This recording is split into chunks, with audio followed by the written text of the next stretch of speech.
trouxe aqui alguns dados para vocês a respeito do tema 2023, né, do CDC. Então, observa que interessante essa curva de crescimento da prevalência de autismo nos Estados Unidos de 2000 até 2023. Então, houve um aumento muito expressivo aí de 417% no diagnóstico de autismo nesses últimos anos. E por que isso aconteceu? Bom, a gente não tem uma única resposta, mas possivelmente também porque a gente tem mais conhecimento e a gente fala mais no assunto, as pessoas estão buscando mais assistência, estamos conseguindo fazer mais diagnóstico e também a ideia do diagnóstico, né, mudou no sentido de a gente entender que o autismo ele é uma condição de saúde multifacetada e com múltiplas apresentações clínicas que cabem dentro de um espectro, ou seja, então você pode ter um paciente de uma ponta muito grave, muito clássico, muito típico, né, nesse sentido, ou seja, um paciente não verbal,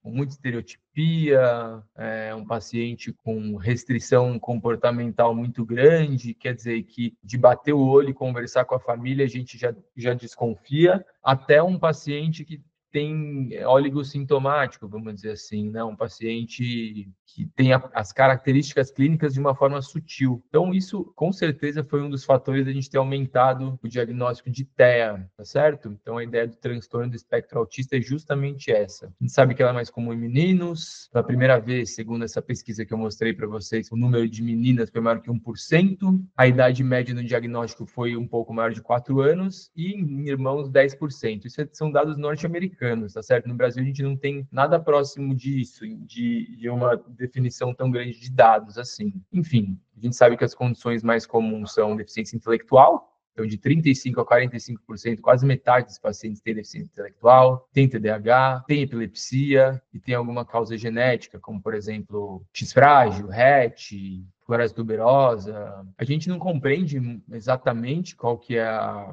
patogênese do autismo, mas a gente acredita que existem vários genes envolvidos. A gente fala também da teoria epigenética, né, que é um gene anormal que é ativado no início do desenvolvimento fetal e afeta a expressão de outros genes. Tem evidências com relação à idade paterna avançada e não existe associação entre vacina e TEA, tá certo? Um pouquinho de história, essa parte é legal, né? O termo autismo, não autismo, tá bom? Desculpem aí o errinho. O termo autismo foi cunhado pela primeira vez pelo Bleuler, certo? Com relação, assim, no sentido de autos, né, do grego significa eu. Então, esse termo foi cunhado inicialmente relacionado à esquizofrenia. Posteriormente, o Asperger, na Áustria, ele descreveu um grupo de crianças e adolescentes que tinham uma dificuldade de comunicação,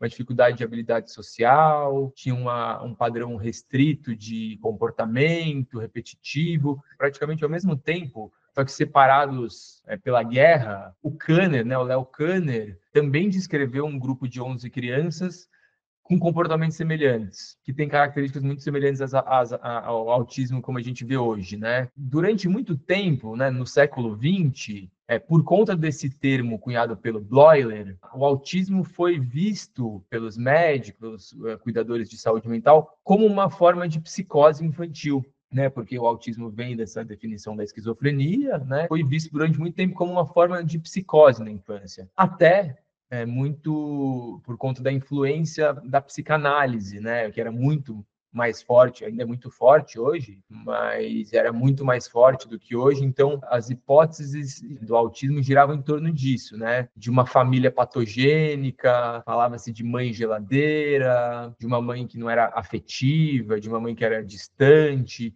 Isso poderia gerar o autismo na criança, certo? Então, quer dizer, aqui tem a fotinho aí do Asperger e do Kanner, né? Então, ele falava de expressão afetiva reduzida, baixa capacidade de empatia, discursos incoerentes, informais, tem a ver com o maneirismo da linguagem, interesses restritos, ou apego à rotina diária, isolamento extremo, preferência por objetos e a pessoas. Observem que é exatamente o que a gente vê hoje, né? tem até como critério diagnóstico. A partir aqui do século XX, alguns autores começam a pensar no autismo não sobre essa abordagem psicanalítica de uma família patogênica, mas sim como uma condição biológica, né? Então, esse autor muito importante, o Bernard Himland, diz que o autismo tem uma origem biológica e é um transtorno do desenvolvimento do cérebro. Isso muda o paradigma, né? Do tratamento do autismo, da compreensão dessa condição. E é para esse